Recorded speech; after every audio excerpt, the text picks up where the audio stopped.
Jean-Jacques Bourdin apprécie-t-il réellement Cyril Hanouna? En janvier 2020, le journaliste avait accepté l'invitation de l'animateur phare de C8 sur le plateau de Touche pas à mon poste.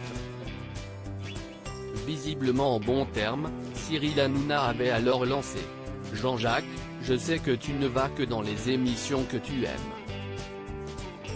Tu sais que je t'aime. Faut rien changer. Accompagné de son épouse, Anne Niva, Jean-Jacques Bourdin avait remercié chaleureusement l'animateur et avait même évoqué une invitation extraordinaire. Cependant, il semblerait qu'il ne pensait pas moins. Après avoir salué Cyril Hanouna et son équipe, le couple est monté dans un Uber réservé par la production.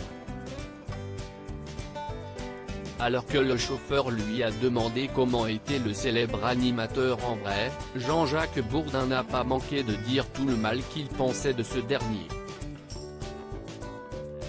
Petit souci, le couple était filmé pour une caméra cachée qui devait être diffusée dans un prochain prime de la Grande Rassera.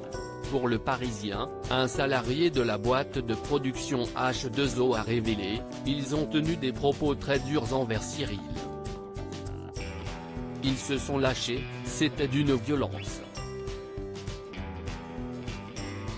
Furieux, le couple aurait alors appelé Cyril Hanouna afin qu'aucune image ne soit diffusée. Pour Le Parisien, Jean-Jacques Bourdin a précisé: toutes les bandes ont été détruites. Questionné sur la raison de cet acte, il a simplement ajouté: il ne s'est rien passé dans ce taxi. Il peut parfois être explosif au cours de sa carrière, Jean-Jacques Bourdin ne cesse pas fait que des amis. Pour Le Parisien, une grande voix de RTL a confié: en quittant RTL en 2000, il s'est étonné qu'on n'ait pas prévu de pot de départ.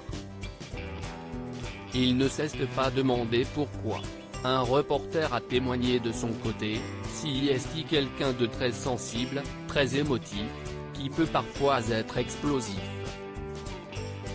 Il a des valeurs. Un jour, on a dû le séparer physiquement de Jean-Marc Morandini, en plein milieu de la rédaction de RMC. Ça a failli mal tourner entre eux, mais ils se sont rabibochés depuis. Si est aussi un taciturne, un vrai solitaire.